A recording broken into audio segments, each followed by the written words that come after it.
¿Cómo están, hermanos? Bien. Miren cómo es el Señor, ¿verdad? Ya nos mandó a Marcelo ahí, ¿verdad? En realidad nos alegra verte, Marce, ¿verdad? Cuídate, ¿verdad? Haz lo necesario para que te vean la espalda. Porque es necesario, ¿verdad? Hacerse ver. Quiero explicarles un momentito, ¿verdad? Por qué está la computadora ahí, y también quiero agradecer a Dios por esta iniciativa, ¿verdad? Porque han habido unos hermanos de aquí mismo de la iglesia que quieren que se haga una grabación de lo que son los mensajes para poderlos publicar, ¿verdad? Subir a algún lugar para que si en algún momento usted conoce a alguien que piensa que una de las predicaciones le puede servir, usted lo puede referir, o puede quizás alguien que no ha podido estar, escuchamos acerca de la petición de Juanita, poderle decir, mira Juanita, en tal lugar va a estar tal predicación, o para poder hacer un repaso. Ve que a veces no nos ajusta la mano para tomar notas, ¿verdad? Entonces, gracias a Dios por eso, ¿verdad? Porque surgió la iniciativa, ¿verdad? Hoy es la prueba piloto. No vamos a meter señal en ningún canal cristiano, no, nada de eso, ¿verdad? Pero a mí me alegra, porque detrás de todo esto yo veo la mano de Dios moviendo, ¿verdad? Y eso a mí me alegra un montón. Esta mañana vamos a ver algo que se llama, así yo le he puesto por título al tema que vamos a estar viendo hoy, la fe que agrada a Dios. Y vamos a ir a Hebreos capítulo 11, nos vamos a detener un momentito ahí, Hebreos capítulo 11, versículo 6.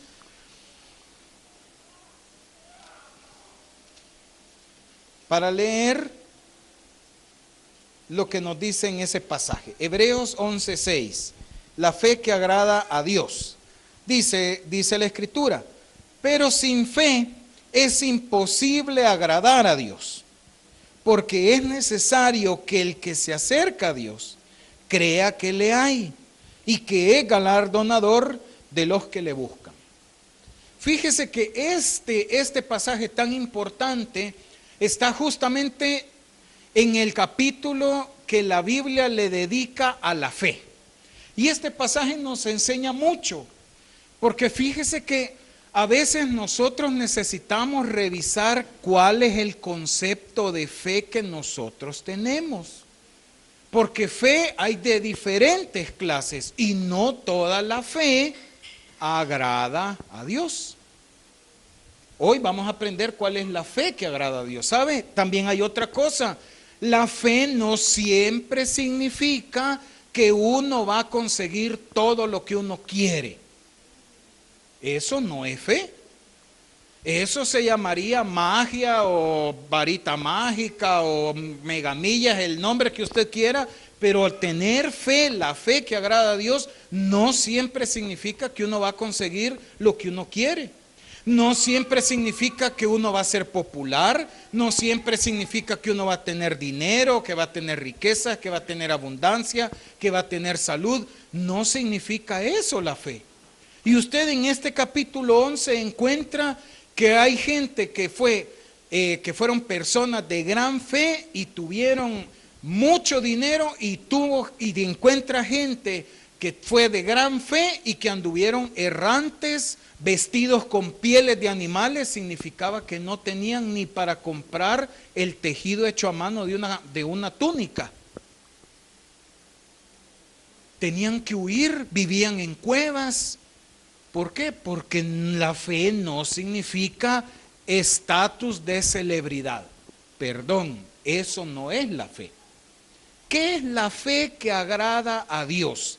La vamos a encontrar en un pasaje y nos vamos a mover al libro de Isaías, libro del profeta Isaías. Y para los que le gustan la historia, vamos a hacer un poquito de recuento histórico. acerca de este pasaje. Isaías capítulo 6, versículos del 1 en adelante. ¿Lo tenemos, hermanos? Isaías capítulo 6, del 1 en adelante.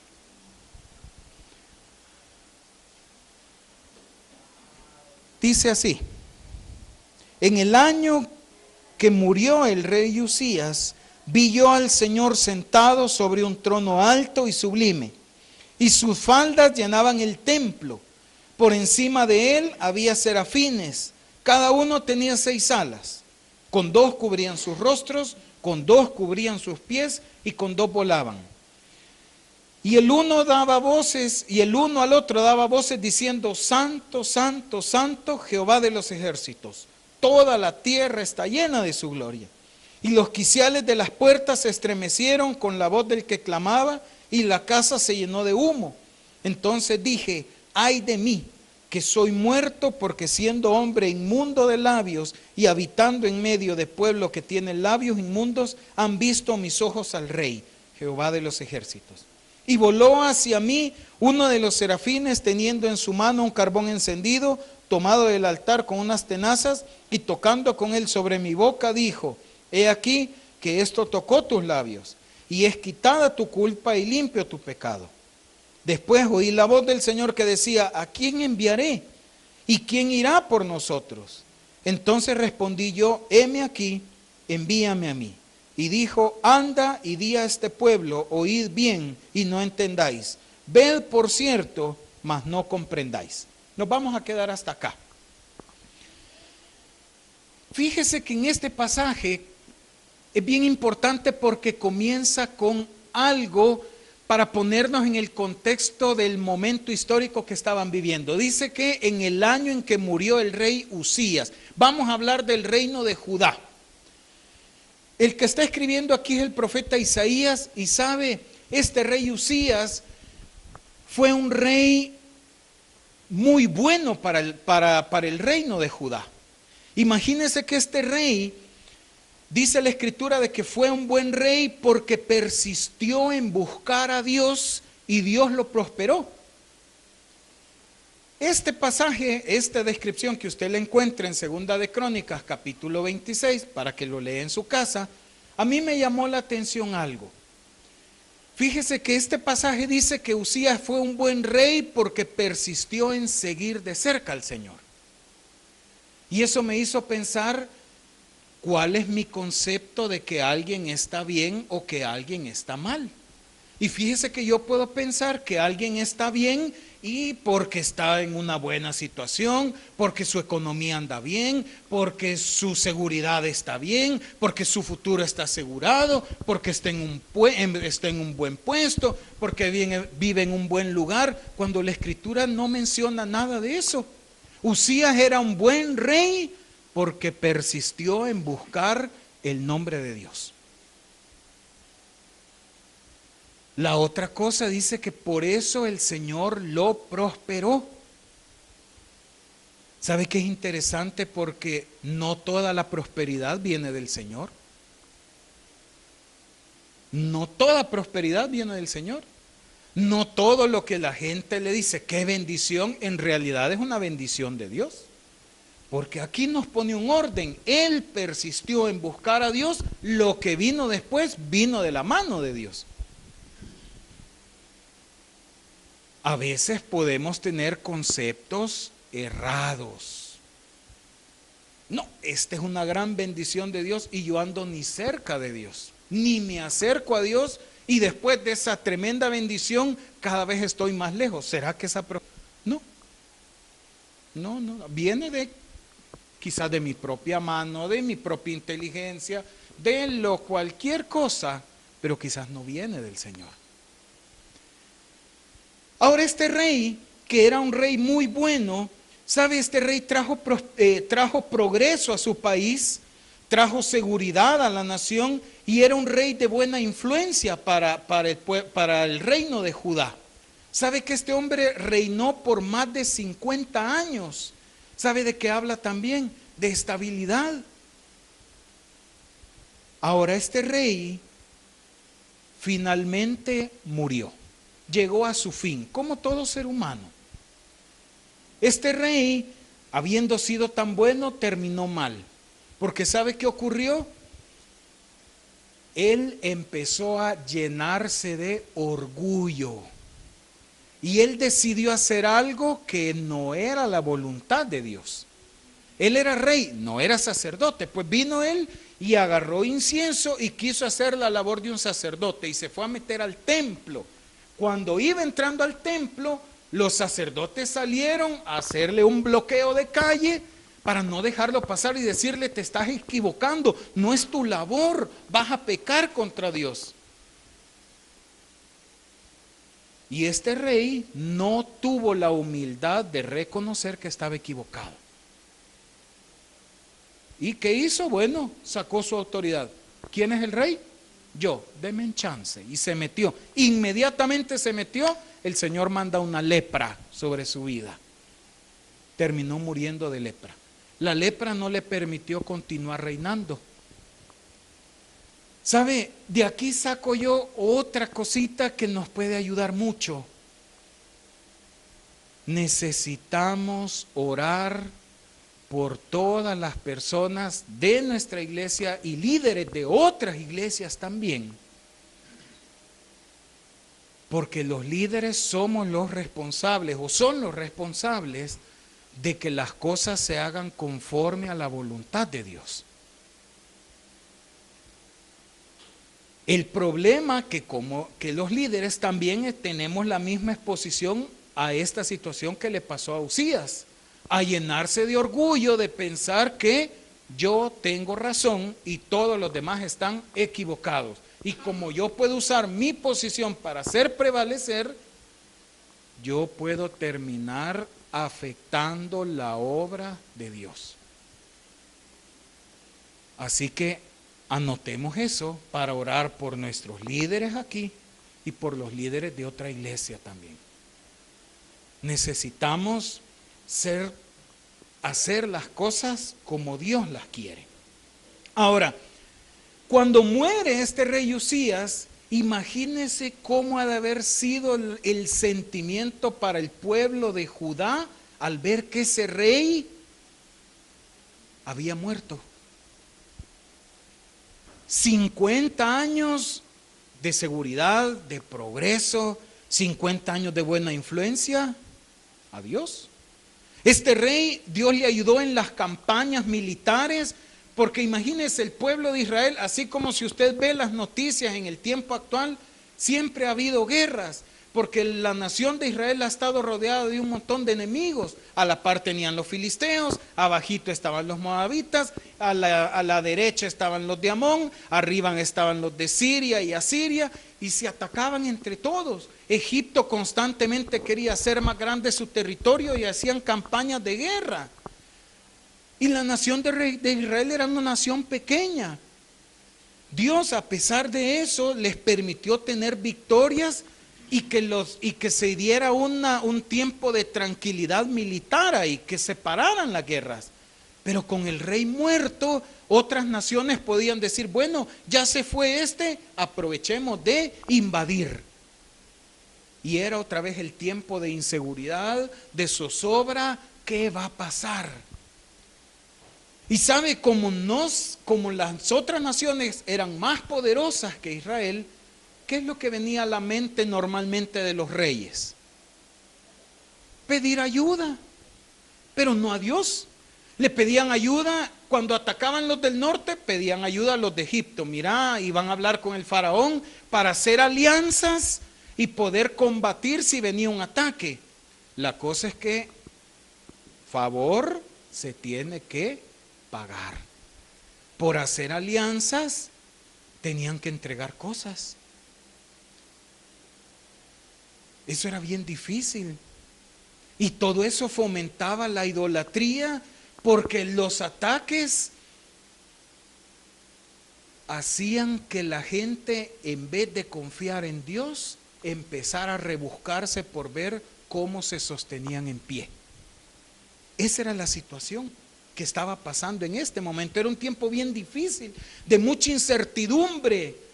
Además, la gente no sabía cómo iba a ser el nuevo rey. Sí sabían quién era porque era una monarquía, entonces el padre se lo cedía al hijo, pero uno no sabía cómo iba a salir el muchacho. ¿Se acuerda Salomón? Un rey tremendamente sabio, hizo ampliar un montón las fronteras de Israel, y el hijo que vino a hacer, a arruinar todo. Y además en la historia de estos reyes ya conocían de que por un rey bueno salían dos malos. Por un rey que buscaba a Dios, había otro que salía que en vez de acercar a la gente a Dios, más la espantaba, le metía más ídolos. Era una incertidumbre este momento. En esa situación viene la visión de Isaías. Y esta es la primer característica de la fe que agrada a Dios. La fe que agrada a Dios es una fe sensible que le permite a uno, a usted y a mí, percibir lo que Dios nos quiere enseñar. Es una fe sensible que percibe, que se da cuenta de lo que Dios quiere hacer, lo que Dios quiere enseñar, lo que Dios está hablando. Y fíjese que aquí lo primero que dice es, muere el rey Usías, e Isaías dice ahí, vi yo al Señor sentado sobre un trono alto y sublime. Todos pensaban que el rey había muerto. ¿Sabe de qué se dio cuenta Isaías? Que el rey en realidad no había muerto. O sea, Usías murió, pero el verdadero rey de Israel, el rey del reino de Judá, no había muerto. El rey estaba sentado en su trono, no le había movido nada. ¿Sabe? Eso es igual para nosotros, hermano, hermana. Podrá haber mucha convulsión y mucha inseguridad. Nuestro rey está sentado en su trono. A él no le ha pasado nada. Su obrar no depende de uno, ni de otro, ni de A, ni de B, ni de ningún color. Fíjese que dice aquí que su trono es alto y sublime. Su trono está por encima de todo esto. No le afecta nada, no lo detiene nada. Sublime significa de que es más grande, más hermoso, de más riqueza, de más poder, de más grandeza que todos los demás reinos que hay. Y ese es nuestro rey. Ese es nuestro rey. Ese rey que cuando le ve a usted y me ve a mí, sabe que no nos dice súbditos, nos dice hijos. Ese rey que se inclinó para lavarle los pies a sus discípulos. Ese rey que no tiene ningún problema en ser siervo para atender nuestras necesidades. Pero ojo, es rey. Y esto es algo bien importante porque nosotros debemos entender que Dios no es el mayordomo mágico cósmico, ¿verdad? Que uno le pide algo por teléfono y inmediatamente lo trae. No, no, no. Ese es el delivery de algún restaurante. Dios no es así. Dios es rey, pero tiene interés en su pueblo, en sus hijos. Los cuida, los guarda, vela por ellos. Pero en ningún momento yo no lo puedo manipular, ni le puedo torcer el brazo, ni puedo hacer una fórmula de que si yo doy, por ejemplo, mi diezmo, mi ofrenda, mi promesa de fe, esto, aquello, y 5 horas al mes, yo voy a conseguir. No, no, no es así. No, Él es el rey sentado en su trono alto y sublime. Él es el rey que nos dice hijos. Y es el rey que cada vez que usted dobla sus rodillas y ora, usted le puede decir, Padre mío, Padre nuestro, si ora con su esposa y su familia. Y dice la Biblia que es el rey que se inclina cuando oye la voz de sus hijos. Ese es nuestro rey. Pero fíjese que hay algo más. Dice de que este rey, además de estar sentado en un trono alto y sublime, dice que su falda llena el templo. ¿Sabe que la falda es como que dijéramos el ruedo? Ahora, esto es algo bien importante, porque dice que la falda llenaba el templo. ¿Y sabe qué nos quiere enseñar, hermanos? No pensemos que Dios solamente obra en la iglesia. Él llena la iglesia, sí, pero es solo la falda, solo el ruedo. ¿Se da cuenta que los serafines dijeron, su gloria llena toda la tierra? Dios no está limitado solo en la iglesia. No es que nosotros aquí podemos hablar de una cierta forma y aquí podemos creer y afuera no es así. ¿Sabe? La gloria de Dios no se limita aquí a San Luis. La gloria de Dios está ahí en el centro.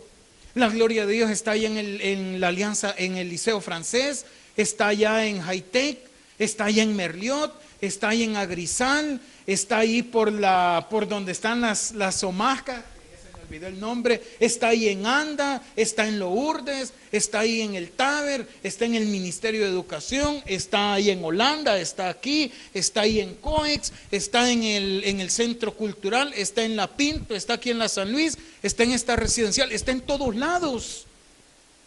Dios puede obrar donde Él quiera obrar, porque Él es el Rey y su gloria llena toda la tierra. No solo obra en la iglesia. No es solamente aquí donde nos podemos encontrar con Él. No es solamente aquí donde podemos recibir fuerza de Él. No es solamente aquí donde podemos pedirle sabiduría. No, Él está en todo lugar.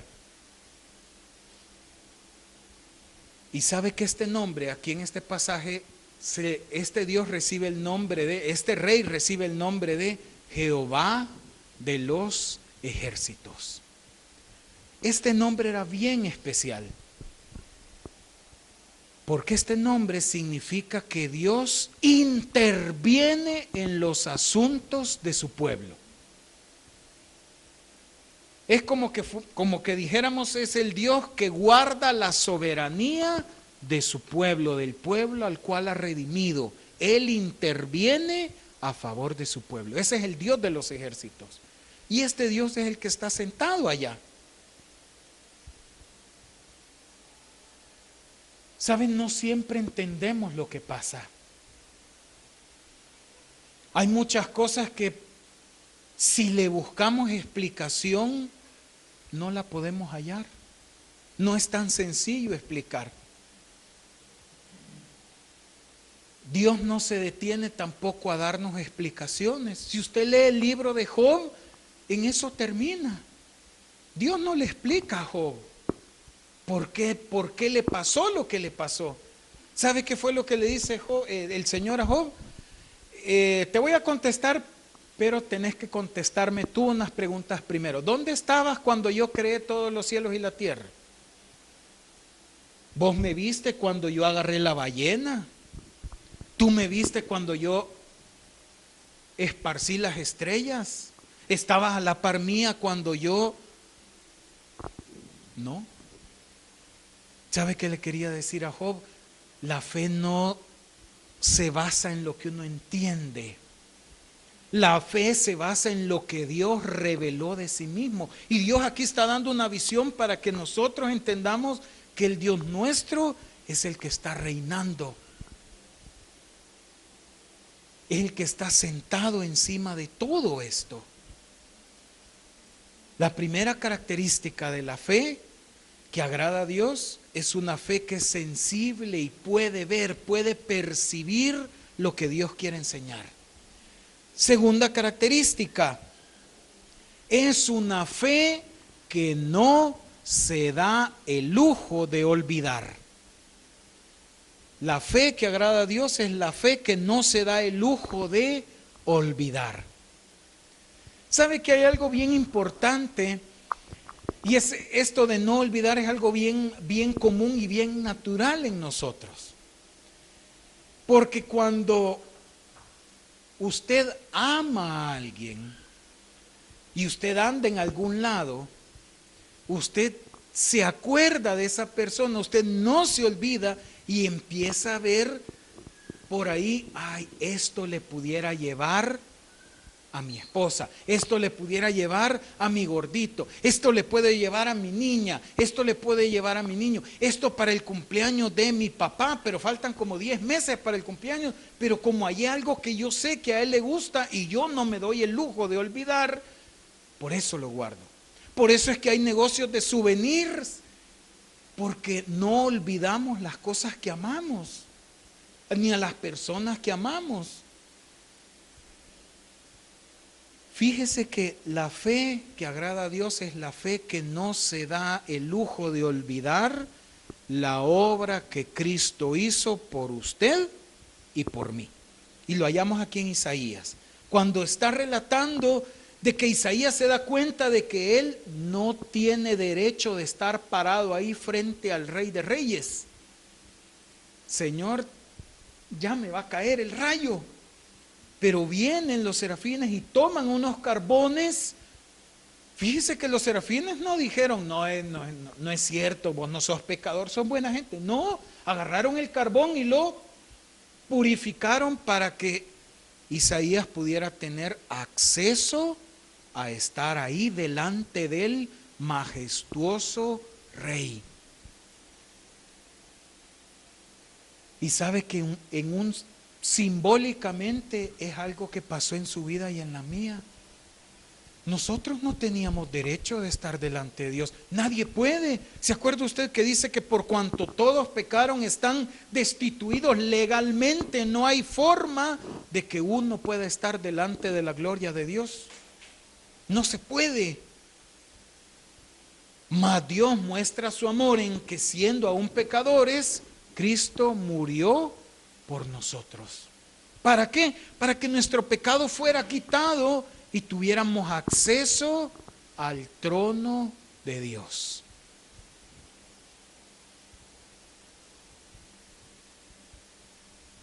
La fe que agrada a Dios es la fe que no se da el lujo de olvidar lo que Cristo hizo por uno para salvarle.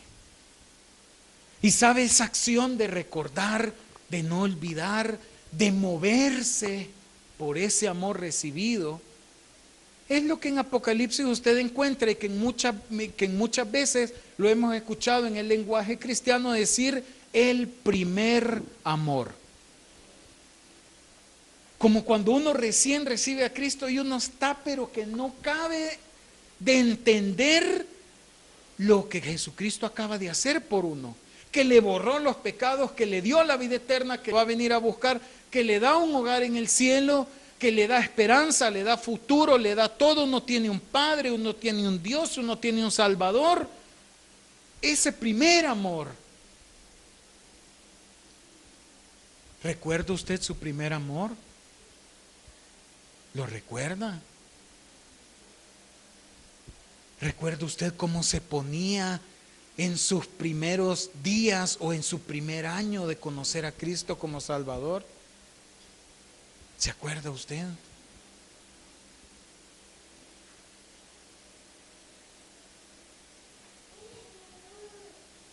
¿Qué ha pasado con ese primer amor? Esa es la otra pregunta. ¿Qué pasó? ¿Cómo está ahora? ¿Está más fuerte?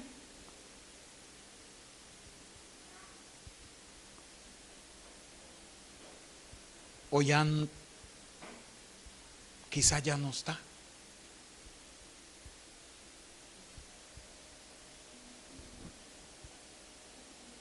¿Qué pasó para que se perdiera ese primer amor?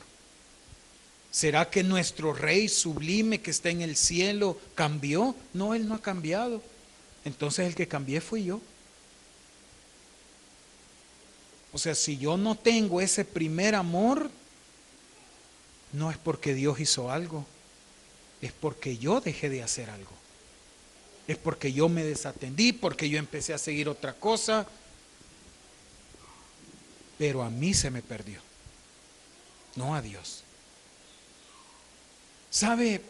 Un hombre en el cual vemos esta misma representación que le pasó a Isaías fue Pedro. ¿Se acuerda cuando Pedro conoció a Jesús?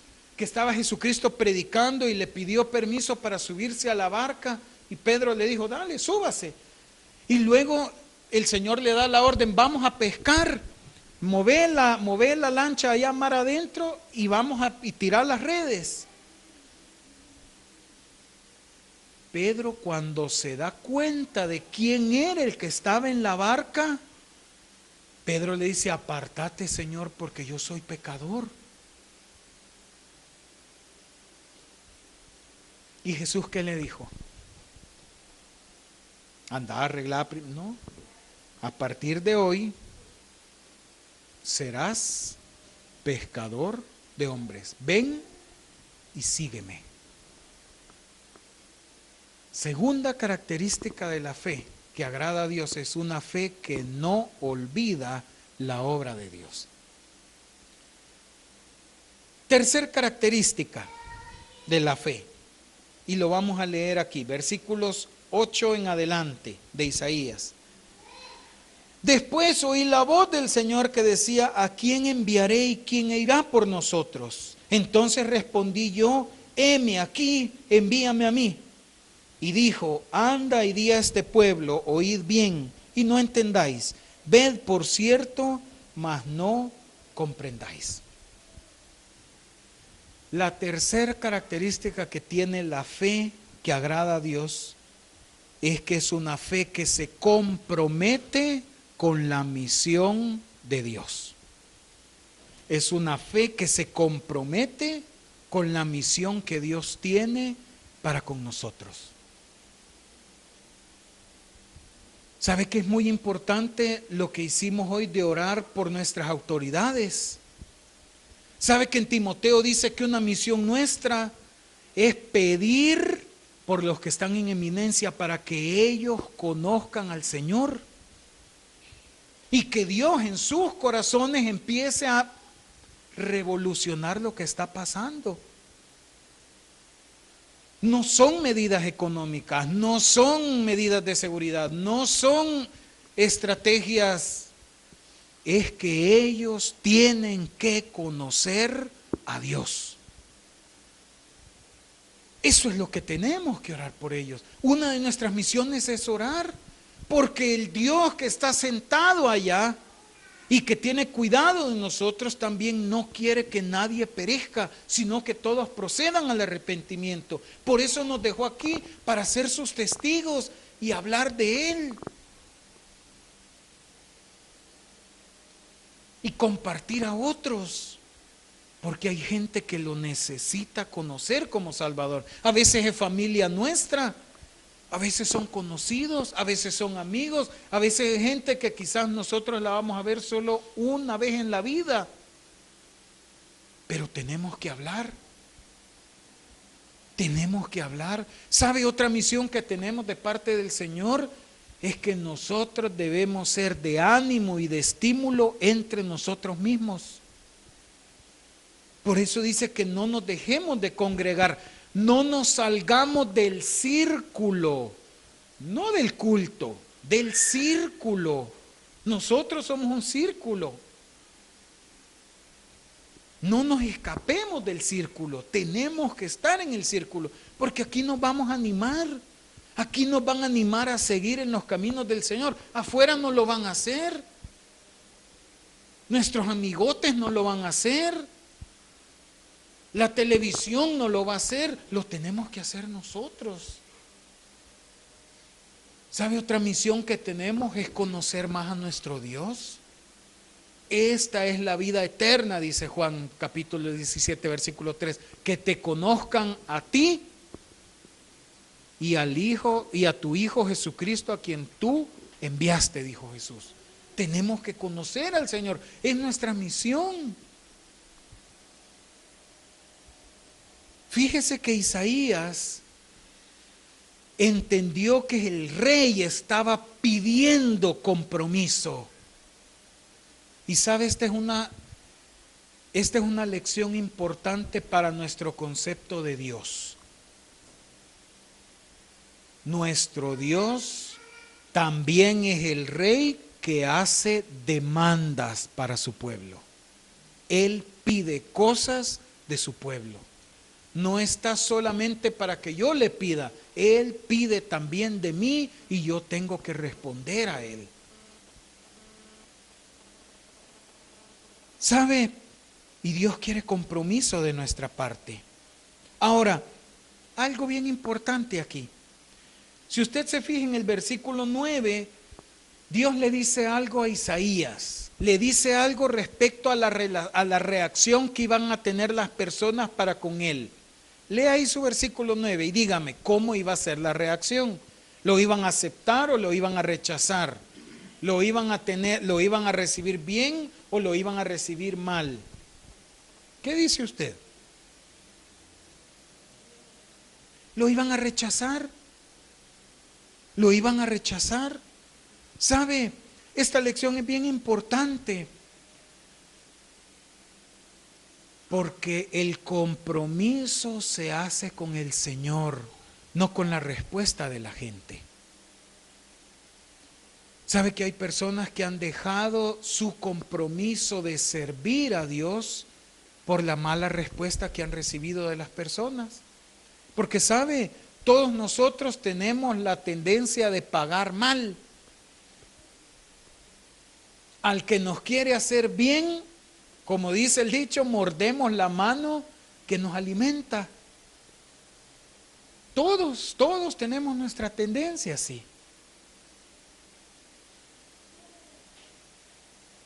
Pero no por eso se tiene que detener la obra de Dios.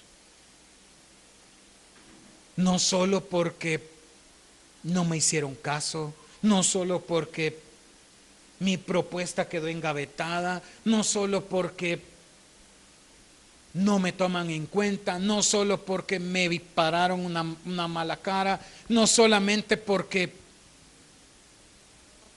me hicieron a un lado, no solamente por la fea, no se tiene que parar la obra de Dios.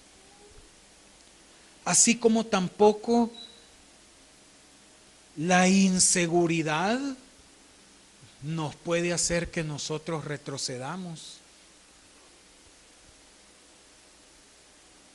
La inseguridad en varios sentidos. El no saber qué va a pasar.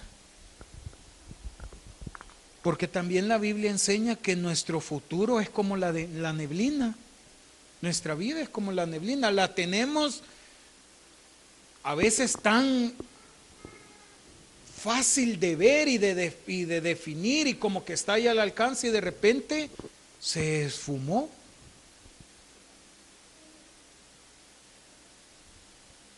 Eso no nos puede hacer retroceder.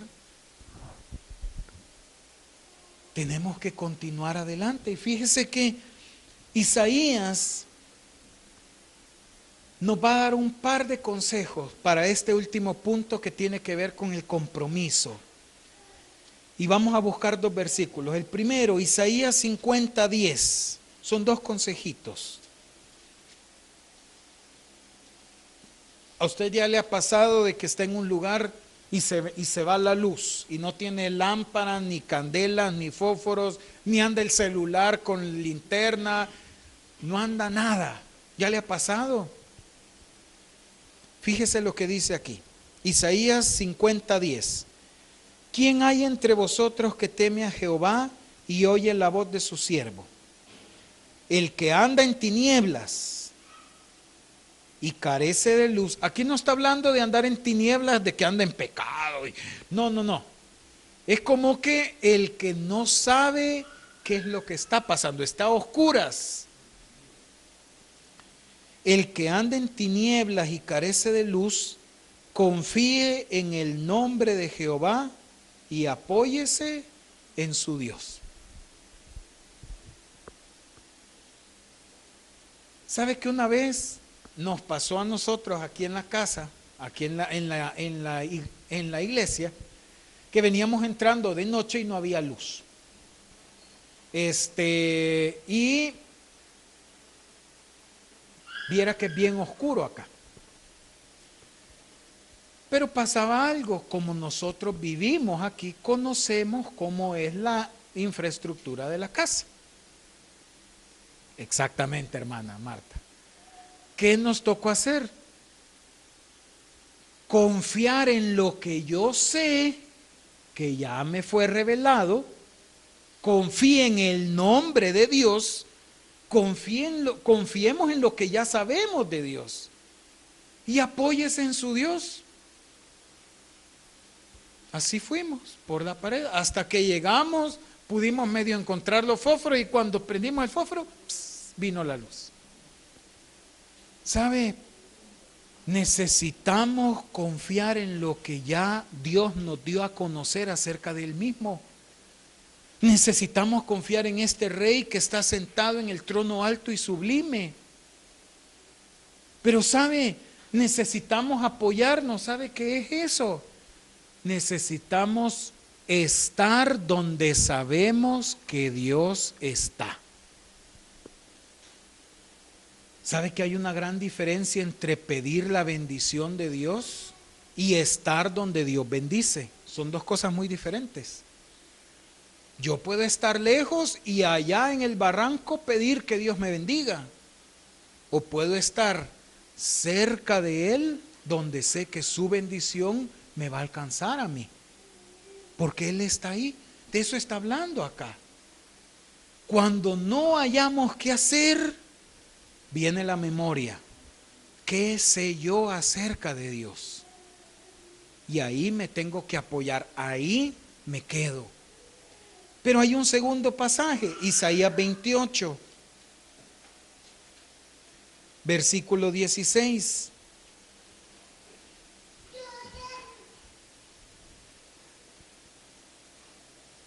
(28:16) dice así: por tanto Jehová el Señor dice así: he aquí que yo he puesto en Sión por fundamento una piedra probada, angular, preciosa, de cimiento estable. El que creyere, no se apresure. No tome decisiones a la carrera. No tome decisiones apresuradas. Dele tiempo al Señor que obre. ¿Sabe? A veces es algo con lo que en mayor o menor medida todos tenemos que luchar, porque todos queremos las cosas ya. Y no siempre es así.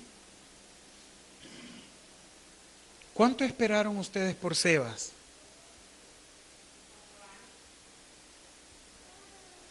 ¿Cuánto esperó usted por David, amorcito? ¿Y llegó? Sí, ahí está. Y allá está. Y hay otras cosas. Si usted hace cuentas, hay otras cosas. No se apresure. No se apresure. ¿Sabe que Dios muchas veces nos pone en una situación como a veces pasa en nuestro país, de congestionamiento? Usted queda en medio de una trabazón que va, pero creo que pasa una tortuga y llega primero antes que usted. Y hay varias cosas. Si voy en bus, bueno, me bajo y empiezo a caminar. Pero si voy en el carro, no lo voy a cerrar todo y me voy a... No se puede. ¿Qué le toca hoy? No puedo darme vuelta para ningún lado. ¿Qué tengo que hacer? Esperar. A veces Dios nos pone en situaciones así donde lo único que nos queda es esperar a que Él obre. Ahí necesitamos nosotros recordar lo que Él es, ser sensible a lo que Él nos enseña, no olvidar lo que ya Él hizo y mantener nuestro compromiso con la misión que Él nos ha dejado a nosotros acá. Oramos. Señor, queremos agradecerte, Padre, por tu palabra. Dios, y rogarte para que nos ayudes a poder incorporar en nuestra vida estas características que tiene la fe que te agrada a ti.